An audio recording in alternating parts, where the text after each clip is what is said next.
Holding space is an empowering, often intimidating act of strength and strategy for oneself and/or teammates. Holding Space, the podcast, clears the floor for conversations that touch upon race, class, identity, and privilege to amplify stories, build community, and make more connections in the skate world. Expect lots of smart, dope skate people musing about life on and off 8 wheels and silliness. Can't forget the silliness that you never knew you needed and won't be able to live without. This is Holding Space with Magical Realism. Welcome.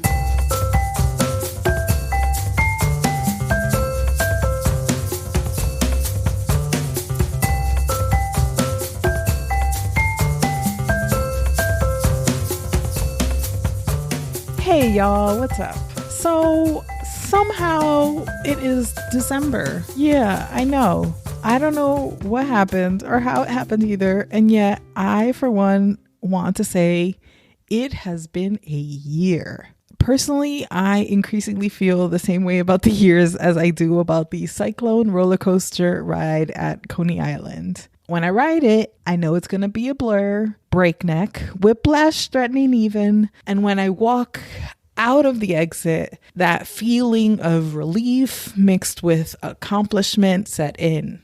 This episode and the next, a Spanish language interview with Satan, a Colombian who began skating with the Bogota Bone Breakers and is now a River City roller in Richmond, Virginia, and hopefully others. Stay tuned. Surveys the last 12 months through individual stories in the skate world. Phelicia Phe Wright was one of the 3 skaters who figured prominently in 2018's United Skates documentary, a film about the historical and cultural significance of roller skating rinks to the African American experience throughout the United States. The film had a limited cinematic release in the fall of 2018 before being aired on HBO in February of 2019, where it still is accessible. The film was so meaningful to me, and as soon as I knew that I'd be making this podcast, I knew I wanted to speak to someone involved in it about its making, reception, and impact. Phe, who aside from being an OG skater and skate event organizer, is a singer, a mom, a grandmother, and wears a slew of other hats, was kind enough to make some time in that oh so busy schedule of hers. But first, my chat with Philly roller derby blocker Little Loca about the Pennsylvania team's meteoric rise in the WFTDA rankings from 24th place last November to its current 8th place standing in the world and its ticket to champs after 5 years. Loca recounts how Philly got its groove back, what insights she's gleaned after 10 seasons of roller derby play, and how one survives juggling a 70-hour-a-week nursing school program, postseason-bound charter team schedule, and a concussion that sidelined her right before playoffs after. So now you see what I'm talking about. It has been a year. Let's go. Okay, Little Loca, congratulations on a stellar season, a stellar freaking season. Thank and you. A stellar performance at Montreal. Does it feel real? Have you had time to digest everything? I feel like when we were sitting watching, I think games on Saturday, it was like, oh my gosh, we are here too. We didn't just come to watch some games. We did this and we're off today and we're watching games at the tournament that we're playing in. So it's cool to have that moment and be like, whoa, it's real. You're with Philly, PRD. If you want to, let's start off with your origin story, as I like to say. Okay. I started playing with Long Island Roller Rebels in 2010. I knew I had wanted to start roller derby, and I had gone to a couple of the basic training things when Gotham had them, and they were really cheap to go to. And so I did a couple of those, and then I moved to Long Island, and I really didn't have any friends, and I didn't know anyone in the area. And so I figured this would be a nice way to make friends and kind of stay active and get into, I thought it would be perfect to kind of bridge the gap between what had going on. So I tried out and I started skating in 2010. The following year, I moved to Queens, and my roommate and I both transferred to Suburbia. So I played for Suburbia for a few years. We went to playoffs 2 years in a row. It was a really good time for D2. We actually went to the first D2 playoffs ever in Kalamazoo. And then I transferred to Philly in 2015. So I did, I think, 2 or 3 seasons. And then I moved up to Boston for a little bit. I played with Boston when they won their first Division II championship in Pittsburgh. And I actually got tournament MVP, which was cool. Wow. And then, yeah. And then I moved back to Philly and I did the last 2 seasons here in Philly. So it's been 9 full seasons. Wow. Yeah, it's cool. And so, first of all, how'd you hear about Derby? I had a friend whose sister played, and he was like, "Oh, you got to come out and see my sister play roller derby." And I went to one of the games and I saw her and I was like, I want to do this, but I never want to play against her because she's terrifying. Like, I want to be on her team because she's so scary. And that was in Morristown, New Jersey. And that's where I saw roller derby for the first time. And that's kind of where I started, I got a pair of skates. I started skating in my driveway. I started going to the roller rink, and then I did a couple boot camps and stuff. Were you athletic as a child? Hey, I did more individual kind of sports. So I ran track and cross country in high school and middle school, and I rode horses for a long period of my life from about 6 to 21. So that's long. That's amazing. Do you think that any of it translates to Derby or translated into Derby for you?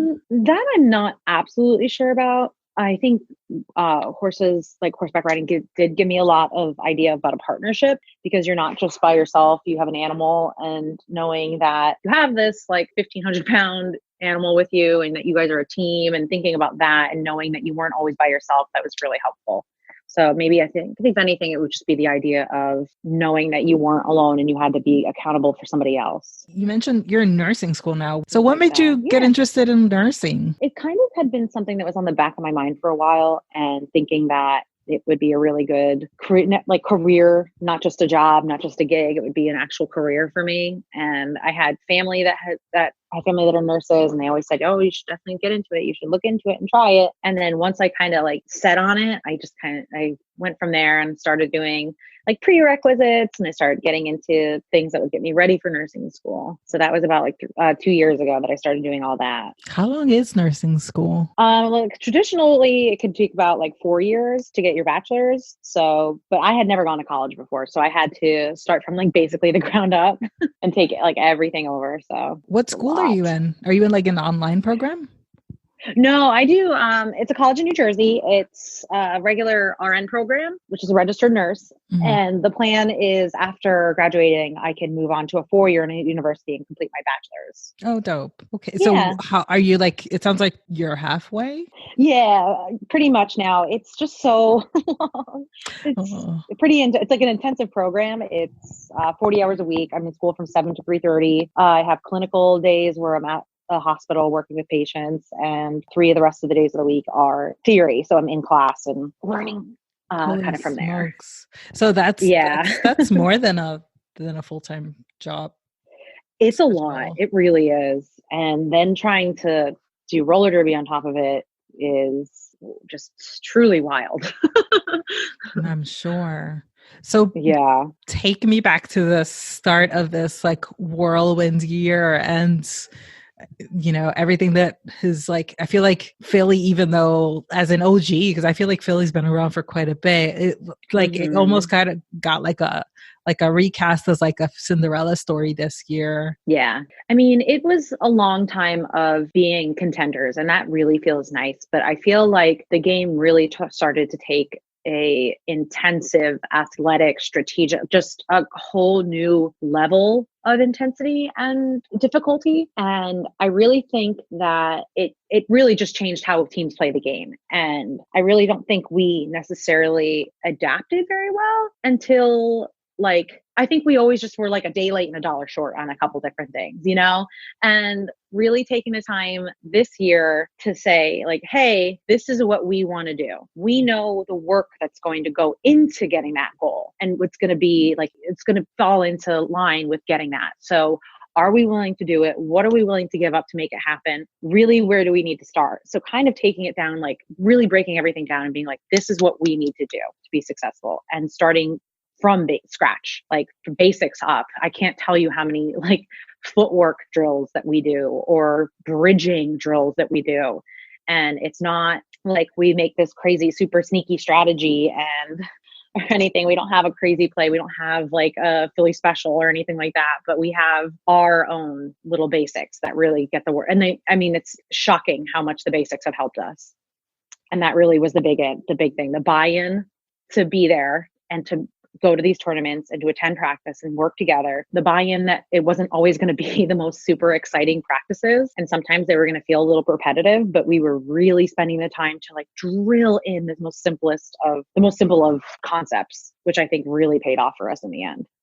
So it sounds like it was more about the content of your program rather than any sort of like habit or like scheduling sort of change. You know what I mean? Yes. Like it was more about the skills themselves rather than the process or like the... Yeah. And it was taking times that we had like the 2.5 hours, 3 hours that we have for practice and making the most of those 3 hours. It's not like we didn't even add an additional practice day. And to be honest, we practice as a travel team, only as a travel team, 1 day a week. So we took those 2.5 hours and then turned it into 3 hours and really squeezed a lot into those 3 hours where some of it had maybe been like standing around or talking, like deep diving a little too much or really nitpicking. But it came from having different committees outside of practice to make those practices focused. So when we go into practice, we know why we're doing something. We know the reasons behind it. We can fully explain them to other people. And it's not that we're standing and kind of wondering and looking at each other what to do. We really broke it down beforehand and throughout and like planned ahead so that there was no lag time. It was not like everyone standing around having a talk or being like, I wonder if this could work or this could work or that could work. It was all decided. So it's like the preparation piece was there. Just Yes. like the preparation for the preparation. Like, exactly. Yeah, exactly. And like when you really think about how much, like when you really put in that time to be like, this is what the practice structure is going to be like, there's not time for questions or being like, well, what if we do this? Or what if we do this? We kind of answered all the questions. But also I got to think that like it helped that the charter was comprised of like so many vets and so many OGs, like so many people like yourself, like Teflon Donna and Diva and, Frankie, who, and I'm sure I'm missing a ton of other people, but people who have just like been there for like almost decades, right? Like, yeah, no one had to kind of start from 101. Like everyone is you kind of all had to get on the same page, but you didn't have to like open the book. The book was already open and like, yeah, exactly. chapters and chapters had been written. Yeah. And like, maybe we needed to read them together, I think is the big thing. Like when everyone's like, oh, okay, this is how we do this as a unit, not just like you have this style and you have this style and they're celebrated and appreciated, but really thinking about how to make everyone's special skills, bringing them to the table and making them valued and highlighting them without really like keeping everyone like stifling them, but also at the same time building into the total cohesion. When did all of this begin? And really in like, there was talking, like we already had started talking about things in December of 2008. So we started in 2018 in December, kind of like talking about what we wanted to do and really what we were planning on doing. And then once we didn't start skating again, I don't think the travel team was formed until about February last year. And we really started like once those practices started happening, we were just taken off from there. Everyone was bought in and everyone knew this was going to be a really big season. And that was really nice because it helped people to get on board and then really stay on board. Yeah, I was going to say like, it's cool because I feel like everyone is kind of riding that wave now where, everyone's kind of like making their New Year resolutions for Derby and want to really, and are really inspired and motivated, but kind of lose that momentum. How did y'all avoid that? I really think like making everyone like calling in and being like, hey, we have like different committees for everything on our travel team. Like we have a training committee, a fundraising committee, a apparel committee, footage or strategy committee, like off skates committee, like having something for everyone to be involved in and everyone is an active part of the team, I think really helps. And it's not just like, okay, 4 people do the work and then everybody else just kind of skates, like just comes and skates. Like, no, everybody's an active volunteer and everyone's working to make this team something. That's so great. I think like instilling that, like, yeah, the buy-in, like you are part of this, you make this happen. And no matter what role you play on the team, like you are valuable. And thinking about that, I think is helpful. But it like really is exciting to see people talk about like, oh, this is what I want to do in 2020. It's like, yes, thank you. Yeah, yeah. No, and it's really ideally what you want. You want to ride the crest of like this last Derby season and see. And I feel like y'all's accomplishments are a big reason that we're going to see a lot of teams dream big next season. All that you are able to accomplish along with like a team like Dos por Cuatro is going to be like, dude, they had it. We got it in us too. You know, that's going to be when awesome. Dylan said that thing about how Philly came from 23 or 24 to champs, like, if we can do it, anyone can do it. It's totally true. And it's like, real. Yeah. It's not like, yeah, you know, we did get transfers coming in that are super talented, you know, but we've seen other teams get transfers that are incredibly talented and they still can't make it happen. You know, it's not about the skaters, it's about the team and it's about the buy-in. And it's not just one person isn't going to make a team champs level, you know, or hydro. Like, it's just not going to happen that way. It'd be cool, but it's one person does not a team make.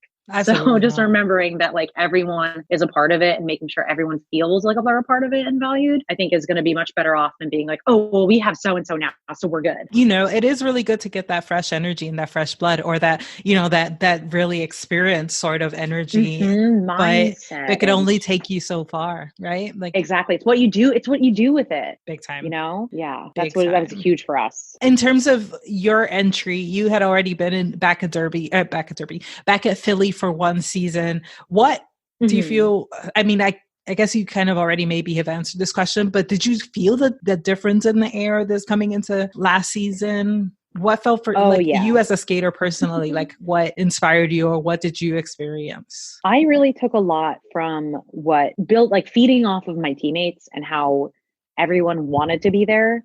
And before, I feel like it had things could be a little chippy sometimes, and there was like some feelings sometimes, but this season didn't feel that way. It's you got hit. It's because like your teammates want you to be better. It never felt like personal or like an attack or anything like that. It just felt that we were really trying to push each other and like make each other grow in a positive way. And that's what the big thing that I think was a big difference, that everything felt like it was a place of growth, not anything else. You could feel it from the beginning of the season that it was going to be different. Given that you're in school like more than full time and you're on the A team, you're on the charter team of a league, what did you do when you like felt personally as if like you were burning out, or, you know, your energies were low? Like, how did you respond to that? Because I'm sure it came about. I'm sure it must have happened. Yeah. I didn't start school until June of this year. And that was, I mean, it was good timing for me in my life. It kind of was something that like I had anticipated starting later this year, but the opportunity came to enroll earlier, and it would be silly to put it off. So I started, and from the get-go, it was pretty difficult, but leading into playoffs was a different story. I actually had a concussion right after RollerCon, and it was brutal. And it's not like, I personally could not take the time off from school. You know, my program is super intense. And if you miss like 3 days, you're out. 3 days of classroom, you're out. Because you fall behind. You fall so far behind when you're missing 3 full work days worth of work. So I knew I had to keep going, and I knew I had to keep being at school no matter how horrible I felt. And let me tell you, I felt horrible. I was had horrible post-concussion symptoms, and like what? It was hard to I had horrible time concentrating. I couldn't stay on a page. Like, I knew my attention span had gone like nowhere. I was down to 0. I was so sensitive to light, and like the classrooms in a hospital or anything that's like mimicking a hospital are so bright. I had visual problems where I was getting dizzy, and I had a little bit of vertigo, and it was really bad. And it was hard to get through school. And I took like almost a month off after that. And I spoke with my physician, and my physician said, you know, this is up to you. Obviously, like, I don't know that I recommend it returning, but you know, it's kind of up to you. And I don't just know that if you get hit again, you're going to be more susceptible to a second round of this. And yeah, that was a big reason why this is a break time for me, is because I can't do it right now. And not to mention, like, without concussion aside, even having practice till 10 o'clock on a Monday night and going to clinic or having exams. I have exams Tuesday morning at 7 a.m. and I don't live in Philly. So, I was going to say, what's your commute like? Yeah, it's an hour and a half. Wow. It's an hour and a half for me to get home from practice afterwards. So Did you drive? Did you have to drive? Yeah. Wow. Yeah. I mean, that's the whole other thing, you know? So it's not Yeah. just I live in town and I have to, it's hard to get to sleep afterwards. Yeah, it's hard to get sleep. And then I have to drive an hour and a half home and be ready at get up at 5:30 and start my day. It was so much the last few weeks. And Sacrifice on top of sacrifice. it really, I mean, Tuesday, I was a zombie. I couldn't answer. I went right to bed after school and I just didn't, that was it. And it was My hard. It was goodness. really hard. Even after taking an exam on Tuesday morning, I'd be shot for the rest of the day. So and that's when my head was feeling great. Those were on the good days. On the bad days, forget it. I really was like a mess. How long after did you feel those symptoms? Like, how long did it take you to shake them off? Probably took about 2.5, almost 3 full weeks. And then I waited until was asymptomatic. I did a half an hour, or I did 15-minute workout, then a 30-minute workout. And then I worked out for an hour. And as soon as I felt okay after the hour, not having any symptoms, then I figured, okay, I'll get back on skates. And then from there, I kind of built back up my time before playoff. Yeah, but I really didn't skate until about maybe 2 weeks before we went to Seattle, which was really scary. What did you learn about yourself going through all of this? I think that my ability to endure is something that I didn't really know. I kind of always thought I was a little bit of a baby, but really thinking about that I can actually endure a lot. And when pressed, I don't think I'm necessarily the most organized person, or I don't really have my things together that too much, but I really was forced to have everything in a row and ready to go. So when pressed, I really can get it together. So you said your semester started. When did your semester end? You said you started in June, right? Yeah, I had a week off in September and then I go back. I went from October 1st, and then I'll go till December 19th. And then I'm off till the new year. And then I start up again and go till May. Was it literally putting your skates down and getting back to the books as soon as you got back from Montreal? Pretty much. I mean, I had an exam Tuesday morning and I drove home. I left Montreal during halftime during Arch versus Victoria. And I got home around 11:30 and I had clinical the next morning at 7 a.m. Yeah. I drove 7.5 hours and got home late and then went to school the next day. My gosh. I was studying at our Airbnb in Montreal because I had an exam on Tuesday. That's real. I did the same thing in Seattle. We left before the after party in Seattle and came home and I had an exam on that Monday morning that I was actually late to. Do you ever have any bruising in your classmates or does everyone know that you're just a phenomenal roller derby athlete? Superstar. They're like, what is happening to you? I'm like, I came in with a sprained ankle. I'm limping in the classroom. They're all like, this is nuts. A couple of them watched Montreal, which is cool. Mm-hmm. Yeah. Wow. They're just everyone just says I do not know how you do this. I'm like, I don't either. Yeah. Let's not think about it. Yeah. I can't think about it or else I'm going to cry. Don't do that. Exactly. Let's table that. Let's put a pin in that. Mm-hmm. Gotta keep going. Wow. And did you have trouble kind of switching back and forth in terms of this is my nursing school life. This is derby life. How did you handle that? It was definitely hard. And I know that there were weeks that I didn't so much focus on school and did derby. And I saw how it affected me. I wouldn't have time to study for a quiz and I'd bomb a quiz. And I don't do that. It's not me. So I could tell where it would slip up. And if I was school, I'd notice at derby, I'd be like, wait, I'm behind. What? I just really had a hard time finding the full there's no full balance. You can't do those two things. It was just too much. One thing was always suffering for the sake of the other. And I'm sure which was a bummer. I was going to say that must hurt. That must be it doesn't feel good. I didn't feel like a good teammate sometimes. And I didn't feel like I was pulling my end of the bargain. And I also didn't feel like I was being I took a lot of things, sacrificed a lot of things to go to school. And I really didn't feel like I was holding up to that end of the bargain. I wasn't being my most productive. So how did you reconcile that? I didn't. I stopped playing roller derby, or roller derby stopped is a big thing. I really couldn't. I never found a balance. I was always suffering on one end or the other. But props to you for recognizing that and for prioritizing. It took a while to come to that. And I'm like, okay, well, this is just what it has to be. The two cannot work. And especially all work and everything aside, if I get hit in the head again, I cannot endure that. I just Did you can't go another few months. Did you ever take a season off? I've never taken a full season off, no. So we're talking about like a decade's worth of derby. Yeah. Wow. Yeah. I'd say 6 or 7 out of those years, 7 out of 10 was postseason. So it wasn't just until June and then roller derby doesn't matter anymore. It was going all the way to playoffs, you know? Mm-hmm. So it's a lot, and especially in a sport where you're like, okay, we're going February and then we're going to end in November and then you guys have 2 months off and we're going to get right back to it. Like it's not feasible. And I feel like derby's like such a sport that it's like any little inch that you give it, it'll take it. Like in terms of like time and resources and money. Like there's, you know, like you're so susceptible to it that you have to kind of like draw those boundaries. Otherwise, you don't have anything left for yourself. You're like, I have 2 hours free on Sunday. I can absolutely take on that project that I have no business saying yes to. Like, oh my God, what? No, yeah, totally. So so okay, so. You know, obviously, well, what did you do to like recover from derby and from nursing? How did you like take time for yourself? I don't know. I mean, honestly, yeah, the Eagles, Sunday, go Birds. It's just another source of stress, to be honest. But really, like the only good thing about having that commute is it's time to myself. And it's time that I could listen to a podcast and, you know, on a bunch of different things. I don't listen to music all that time in the car, which is weird because I spend so much time in it.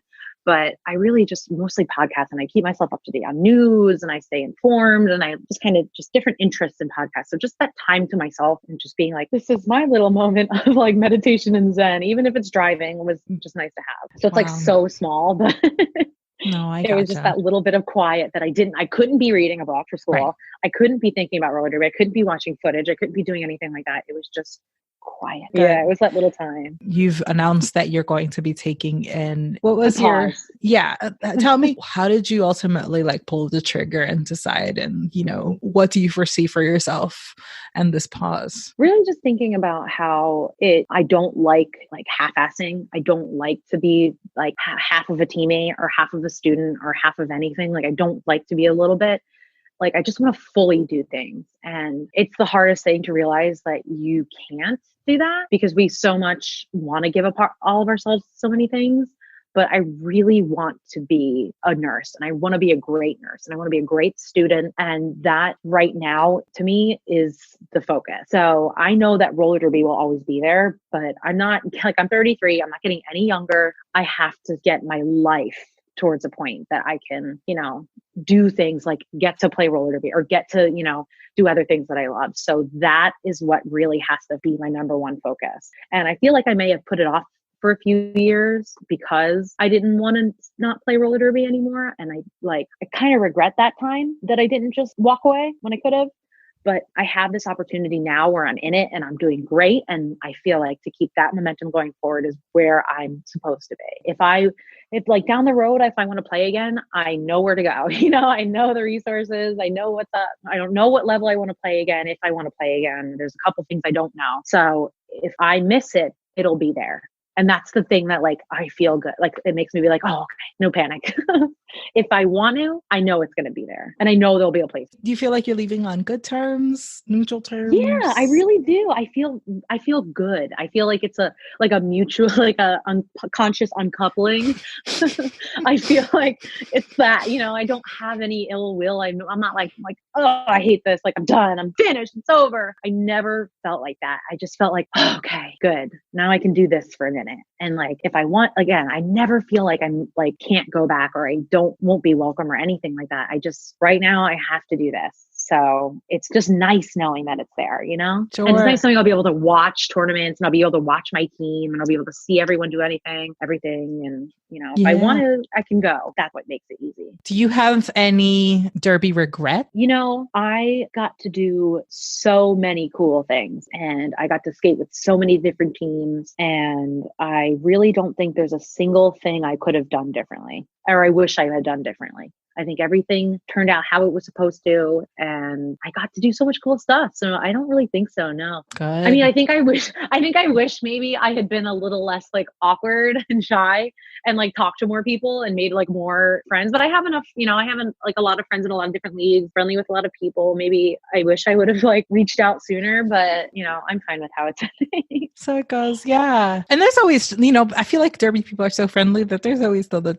time. I mean, I know it's not the same as like being on a team with someone, but I feel like it's really, people are open. I think that the for sure. prospect of making friends is a big draw to Derby for people. Because as you become adults, it becomes like so weird to make new friends. The weirdest thing.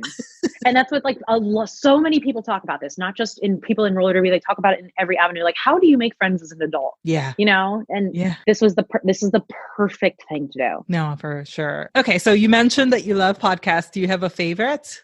Or what are your faves? Oh gosh. What do you listen to? I listen to, oh my gosh. I love Keep It on Crooked Media.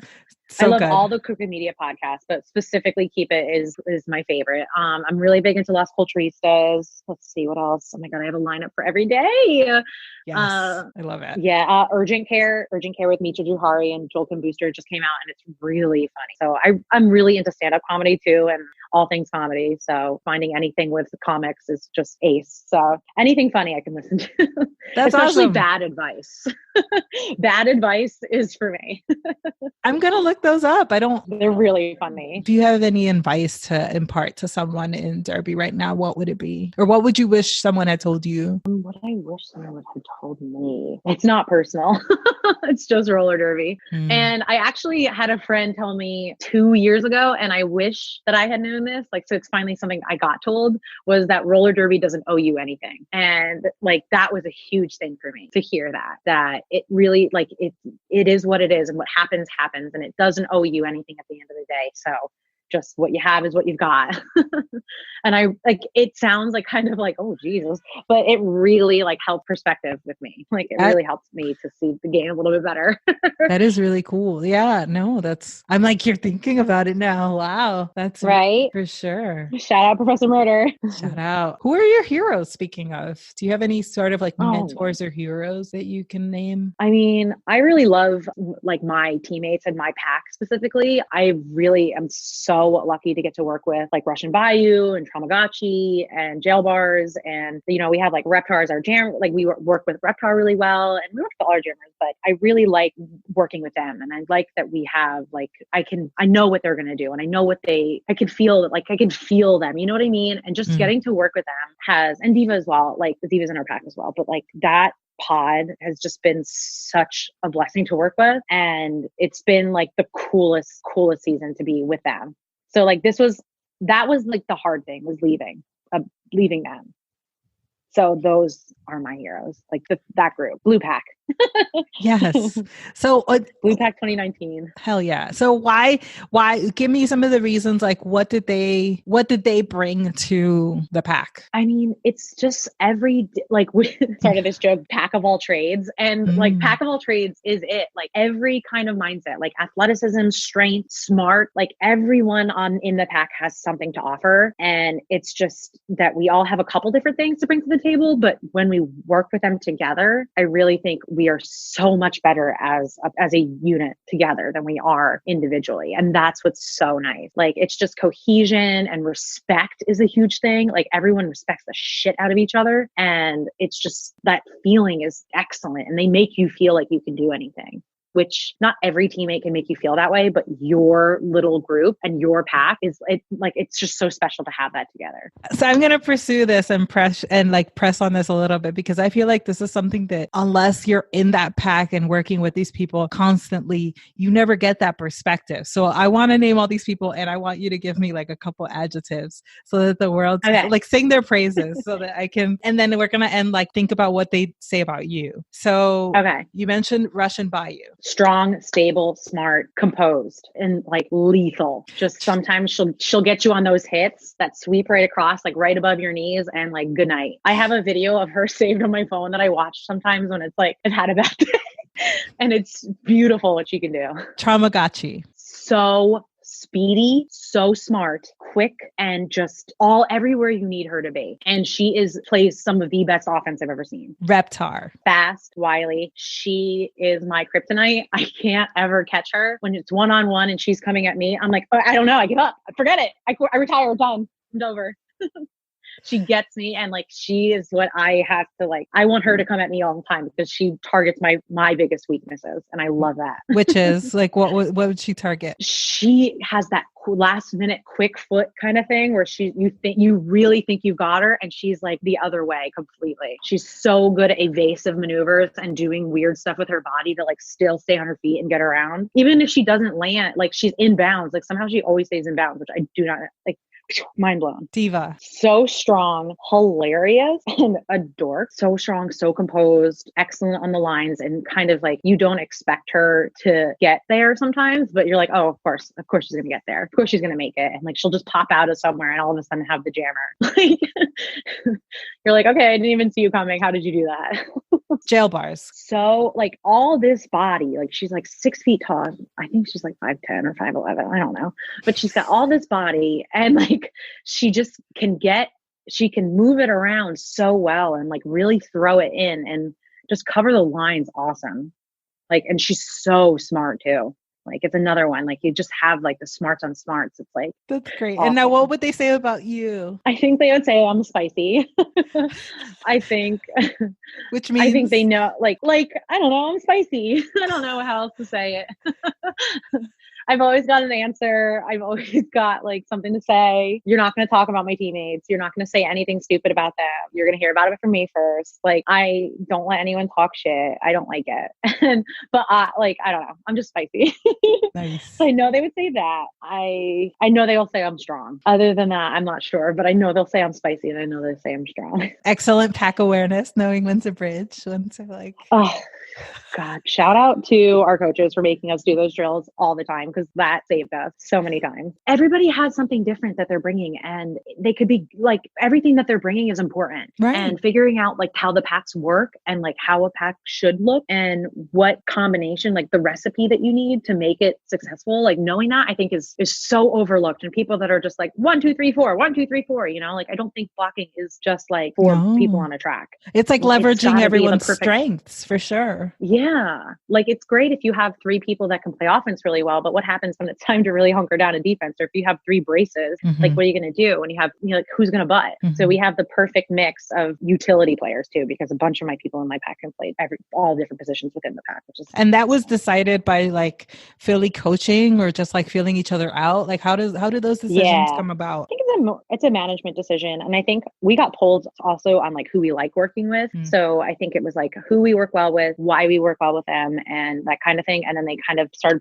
grouping everyone together. And then like at least a month before our first game, packs were set. And they really pretty much stayed throughout the whole season, I think. Like no one crossed over. But I'm sure there's probably like some sort of like experimentation that must. Oh, like, for sure. Yeah. So and we were lucky because we had 2 captains. We had captains in each pack.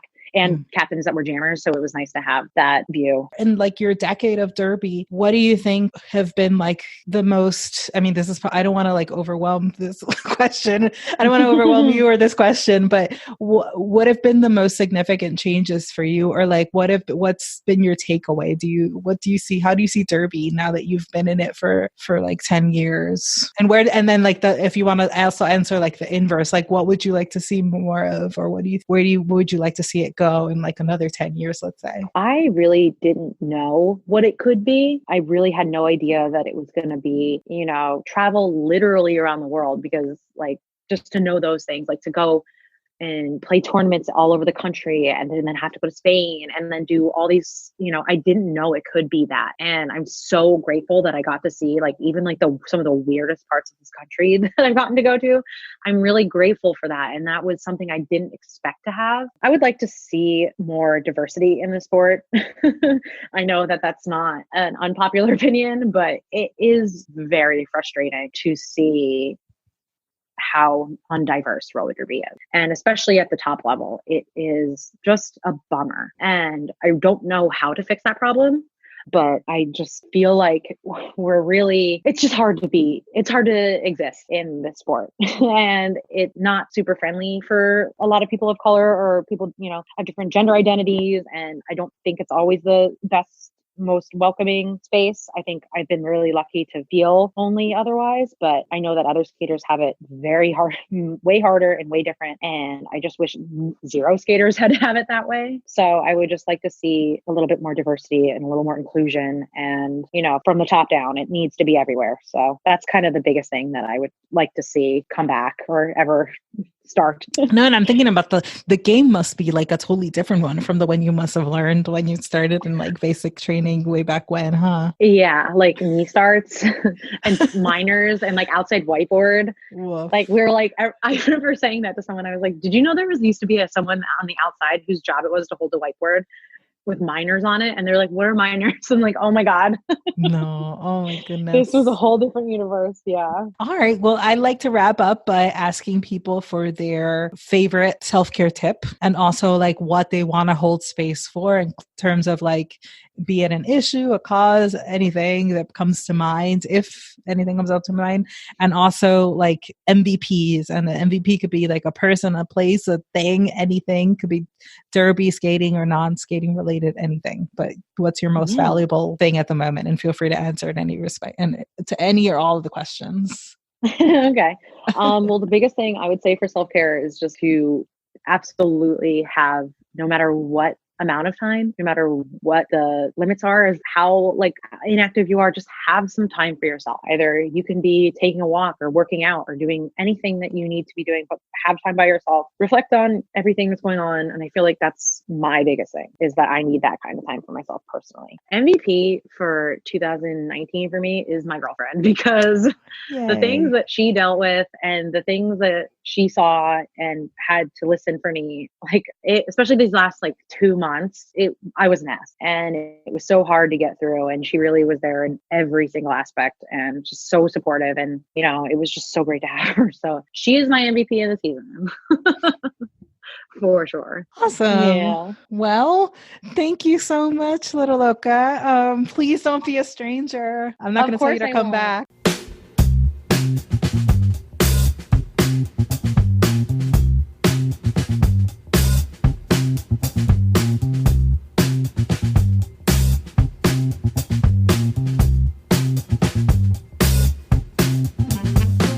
All right. So, Phelicia, could you, I guess, start from the top and tell us how you were approached to participate in the documentary? So this is what actually happened. I saw the trailer in Atlanta at Skate-a-thon a few years ago. I saw it. I cried because I felt like somebody was getting our story right in underground skating. I said, it was beautiful. And I reached out to the girls. I was like, the trailer was awesome. It's fantastic.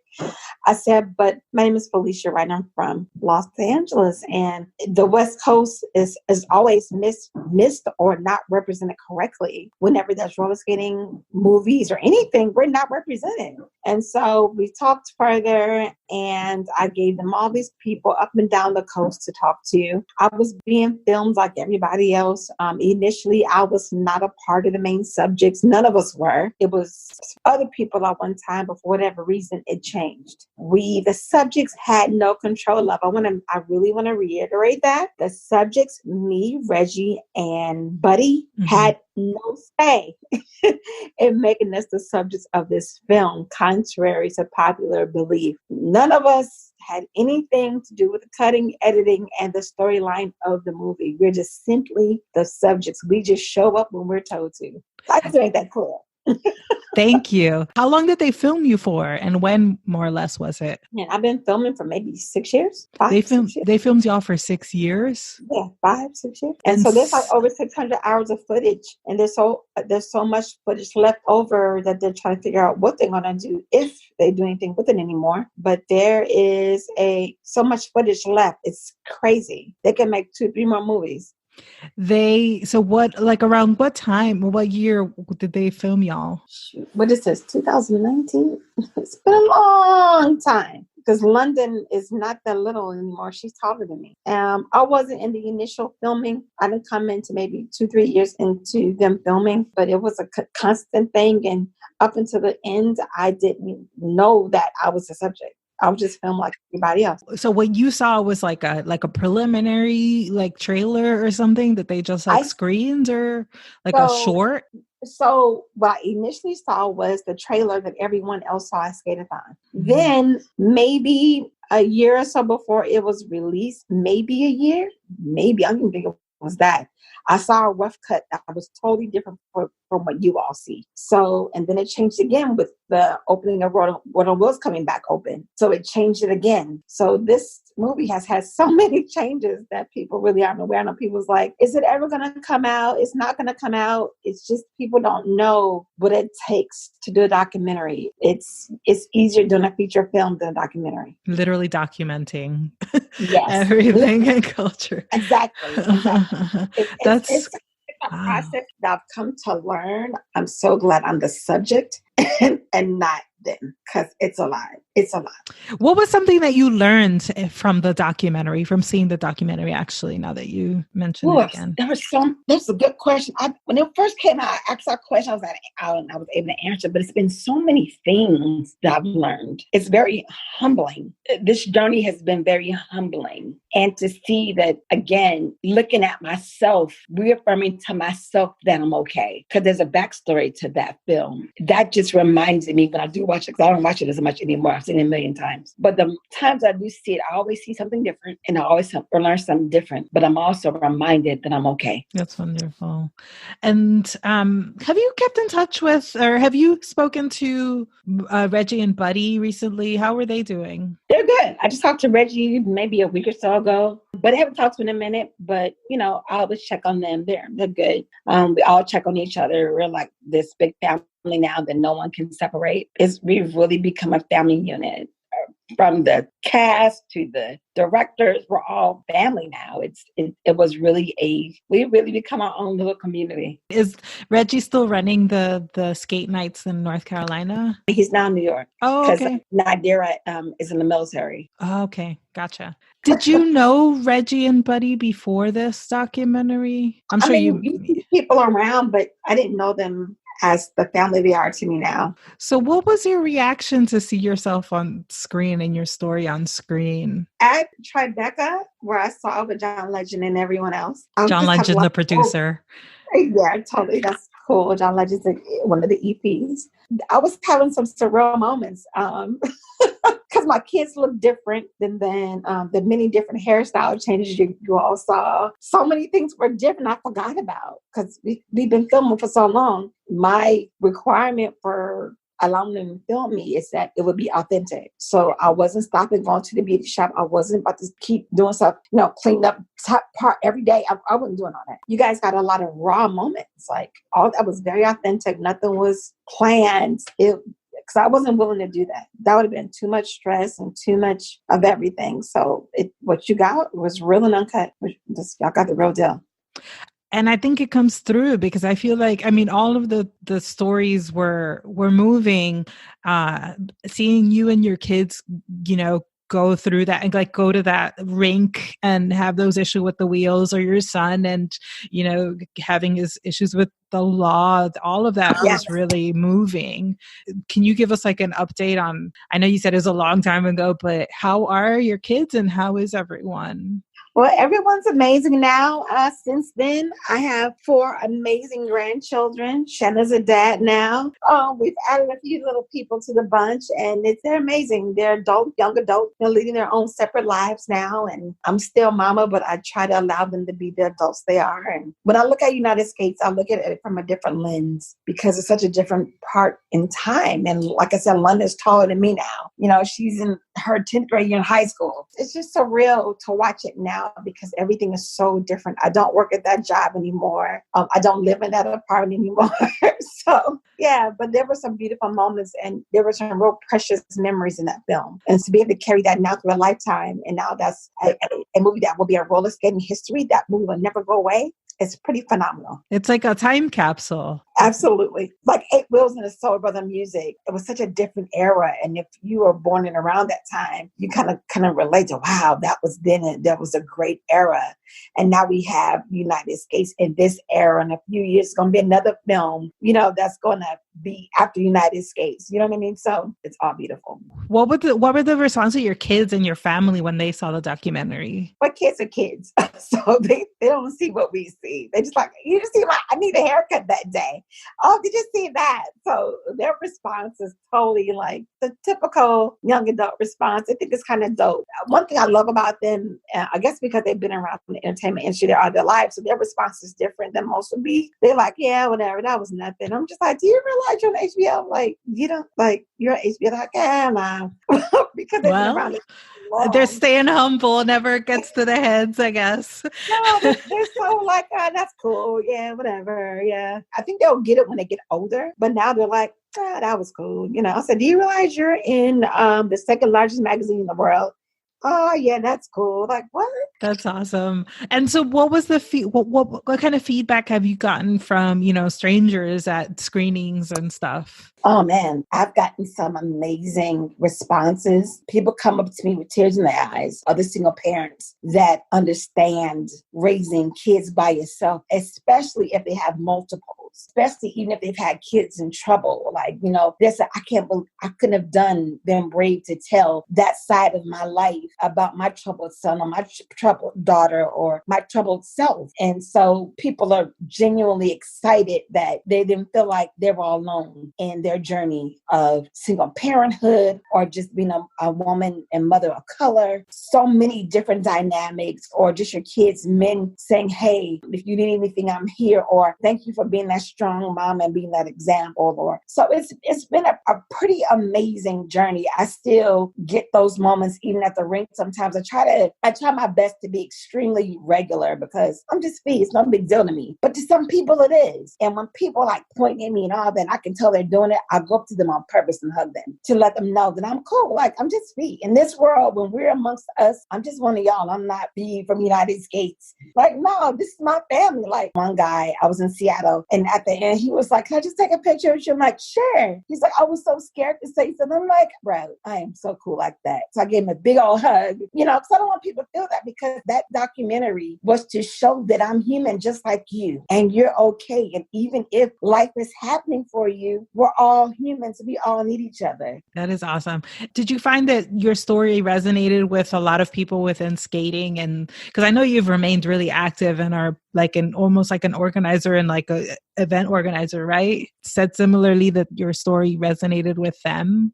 Absolutely. It's been positive for the most part. Of course, there's always, when it's something negative, I've had to learn how to adjust because it's not something that I'm used to. And now with this film in front of me, I was told by a very prominent person in this world, and I won't name her because I don't want to put her on the spot.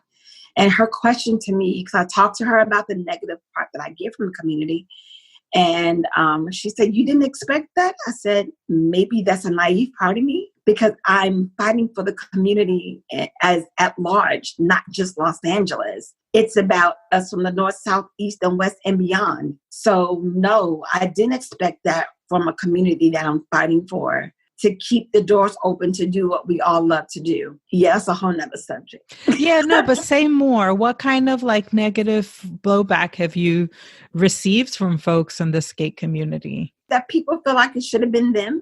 Oh, okay. So like envy. I got a lot of that, which is shocking to me. And I'm going to publicly say, people that I rocked with for years and I'm no longer friends with behind the film. And it's heartbreaking. That's rough.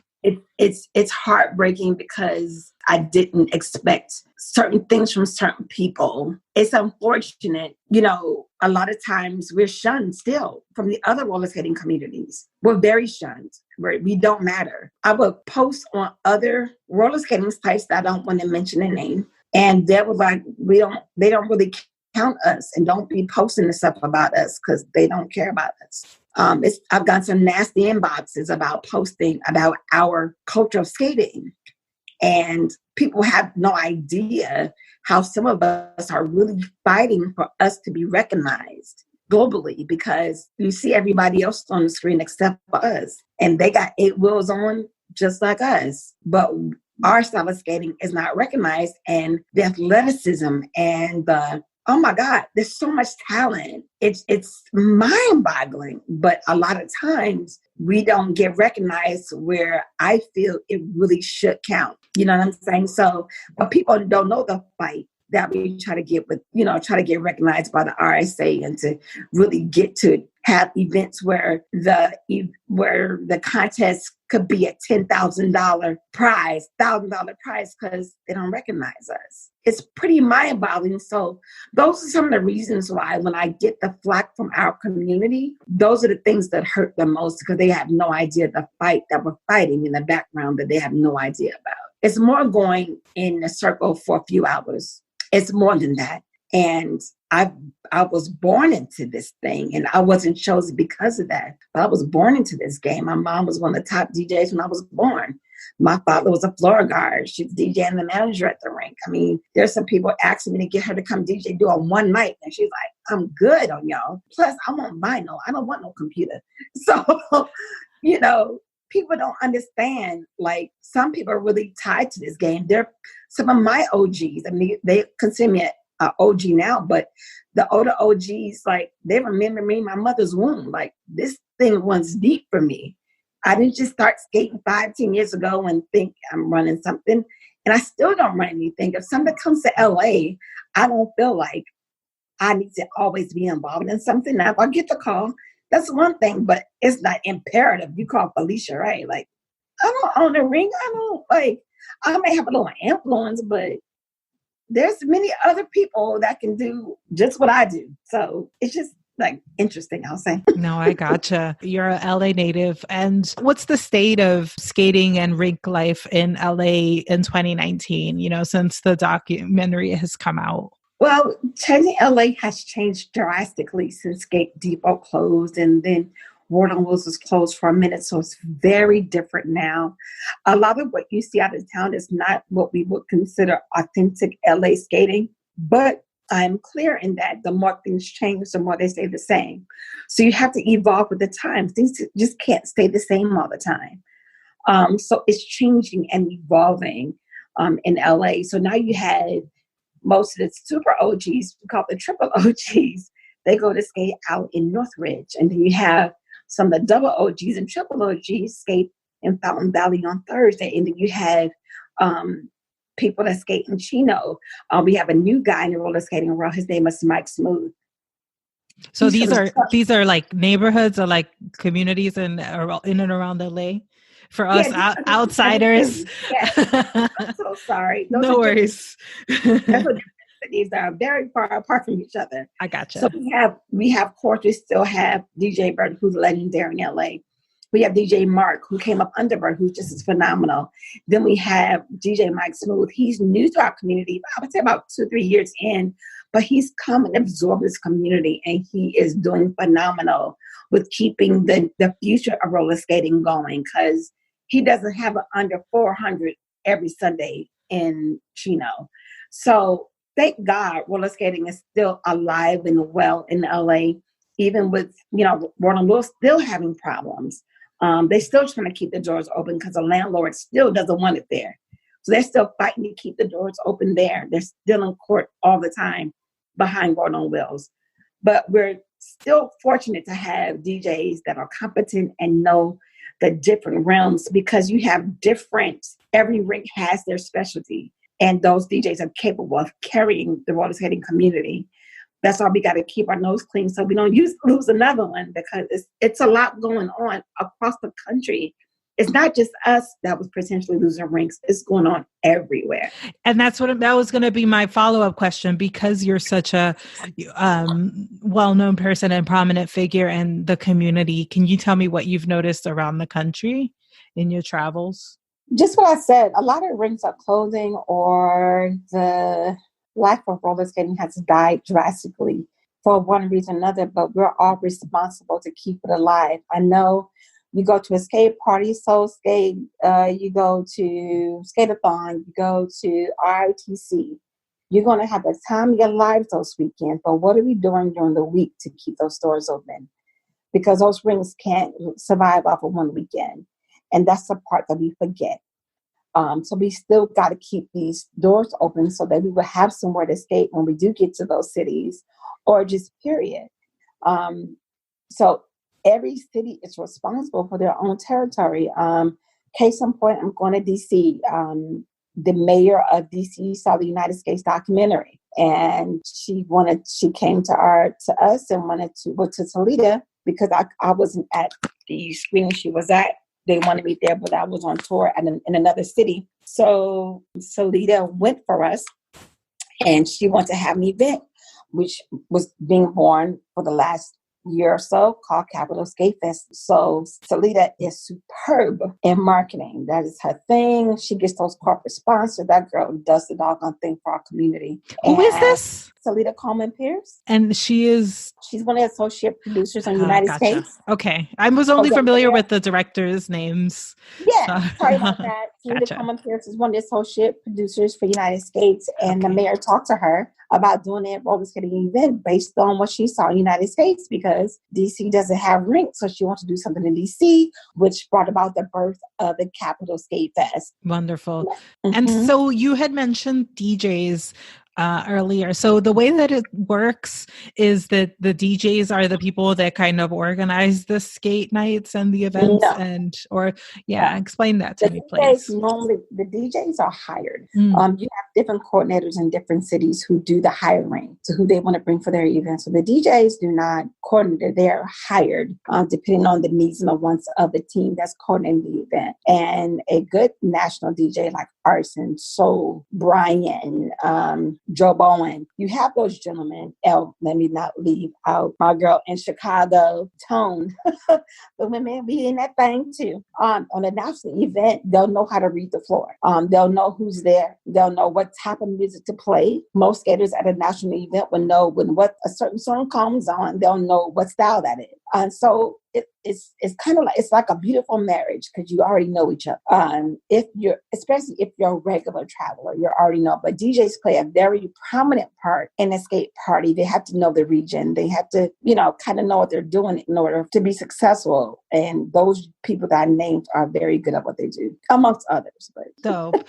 If someone wanted to find out about what the skate happenings and the scene in their city and, around in other cities, what do you recommend is a good resource? I recommend skategroove.com. Skategroove? Skategroove.com. Just like I said, it's skategroove.com. We'll have the majority of the parties that are happening in the different cities each month. Skategroove.com, that's where you go. Dope. Do you have a favorite skate song or a skate DJ? My favorite DJ is, I have so many. If I say one, they're all going to kill me. Because they all have something special that I like, or play a song I want them to play. So I love them all. Can't you? That's the same answer for me. That's the same answer. But now in the building, they shout me out. They love on me. If I ask for a song, they'll give it to me. So I love everybody. That's the same answer. I love to slow walk. People see me. I know that's not not the name of it, but it may be a million people behind me, but I won't know because when that song come on or Hey Hey comes on, I'm in. So People See Me or Hey Hey are your songs? Yes. Dope. Yes, and if you could skate with anyone alive or past, who would it be? Oh, that's a good question. Because whoever I want to skate with, I skate with. So, and they're most like my brothers. So I've been fortunate to skate with a lot of the legends.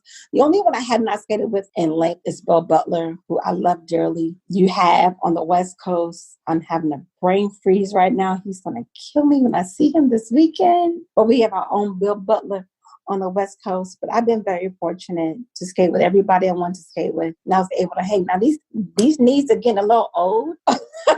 So a lot of the middle stuff I used to do, I just can't do it anymore. And that's how you encourage the future. And my son, Shannon, is a phenomenal skater. So I just look at him. You see me, you see him. He's a phenomenal skater. London is a good skater too. My other kids could take it or leave it, but them two still love to skate on a regular. What do they have any sort of choice moves or signature moves? London likes to skate Chicago style, which is the oddest thing in the world because we're on the little bitty wheels, but she still does her Chicago thing. And Shannon's just all over the place. He does it, whatever he feels like doing. He's good. So cool. What is your favorite self-care tip? Self-care tip that I don't do is rest, sleep. It's necessary. I just had a recent hospital scare. I think my body was just tired. You eat good and you rest. It's very important. You have to sleep. If you don't get sleep, you can't function. It's just impossible. Just rest and take care of yourself. Good. Thank you. Are you feeling better? Are you doing better from your scare? Oh yeah, I'm much better. Yeah. Good. Glad to hear it. Sorry to hear that. All right. And what is something that we should care about? What's a tip something that you want to tip us onto that we should care about? Each other. This journey with United Skates, if I could be transparent, I normally don't like being as transparent, but I'm going to be. When United Skates came out, you would have thought that I was happy. At first I was about the first few hours. Then I was in a depression because the crab barrel syndrome is real in our community. And I've always been a cheerleader for our community. And it was painful for me to go through. I still deal with it. Losing friendships just because I was in a film that's to help us all. And I still cheerlead for them because in their own right, they're dope in their own right. But to love one another genuinely. We use that word skate fam so loosely, but I didn't really feel like I had a whole lot from our community when the film came out. And that bothered me drastically. And I'm being so transparent now. No, I hear you. I think it's necessary for us as a community. We're even going through it with doing the DC thing because I'm not from DC. It's the craziest thing when this whole project for DC was to get a rink back in their city. Technically, it doesn't affect me, but it affects my community. So if my persona can help, or the film I'm in can help get a rink back in the city, that's the whole purpose of United Skates. And I want people to think about the word United Skates. We want to be united. It's not about Phelicia Wright. It's not about Reggie. It's not about anybody but the community at large. But if our persona can help make a difference and give some great opportunities and to make people know that we're here, I'm with it. So again, my biggest thing is to hope that we would love on each other more and support each other more, because everybody has something beautiful to bring to this thing called roller skating. I mean, the talent is unmatched. I still be like, by now you think I'm kind of over it, but some things happen. I still be like, that was dope as hell. You know what I mean? Underground roller skating matters. That is corny as hell, but underground roller skating matters. And my skate family, friend of foe, I still love them. And we got to love the skate world, good, bad, and indifferent. And I love them through it. And I'm going to even keep pressing for our community to be recognized, period, the end. I want to thank you for all that you do and for sharing your stories and open up your doors with the filmmakers and, just being so candid and transparent there and here now. I really appreciate it. And I feel like I can safely say that most people do too out there. But, always like the squeakiest wheels, right? Get the attention. Yeah. No, and I feel like I totally hear you. Like, shine theory is a thing. If you shine, I shine. And like, it's Absolutely. all about the community at the end of the day. Absolutely. For sure. And saving this beautiful culture and this beautiful community. If anything, if that's the one takeaway that we should take away from the documentary is just how beautiful and vibrant and alive roller skate culture is. Yes, because you guys are beautiful people. No matter what you say, how you feel, at the end of the day, everybody wants to be recognized. Everybody wants to be affirmed. I don't care what you say. I don't need that. You alive from the pit of hell. Everybody wants that. And whether you rock with me or not, if I can affirm you with a check or with notoriety, I'm going to do it. Why? Because you're from my community. That's like a family. Your brothers and sisters get on your nerves, but somebody else coming in, you don't let them get to them because that's your brother and sister, right? Yeah. Same thing with me. This community has been my entire life. And of course, I have a lot life outside of here. I still sing. I still do background singing. I still manage people. I still do other stuff outside of roller skating. But everyone that knows me knows. From my job to everybody know where you skating at tonight. Where you going now? You get on a plane, where you going now? And they know what's to skate. So if I do something, is there a rink nearby? Like everyone knows that. I just hope that all the work that we've put out and the things we've exposed have not been in vain. And that if someone takes something from the film that's positive, if one person is touched by that film, I'm good. My last question is, I like to always ask my guests to name an MVP, and that could be a person, place, cause, business, organization, and it could be skate or non-skating related, but just someone who's your most valuable player.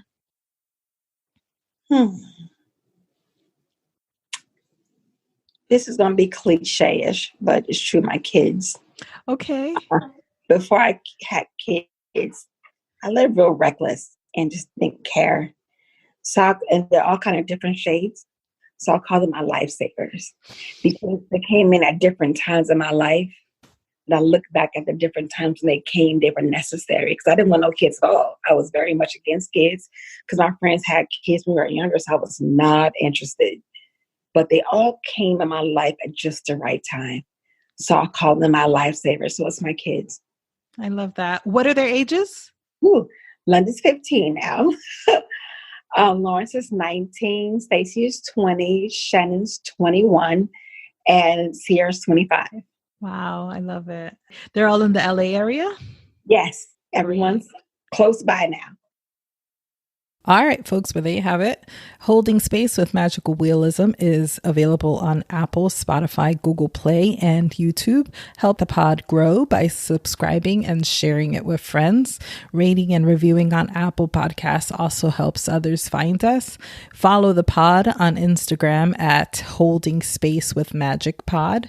Intro and outro music is by Sunsearcher. The song is called Latin Rhythm, and the cover photo is by James Corbett of Epic Life Images. Find him at Epic Life Images on Instagram. See you next time. Bye.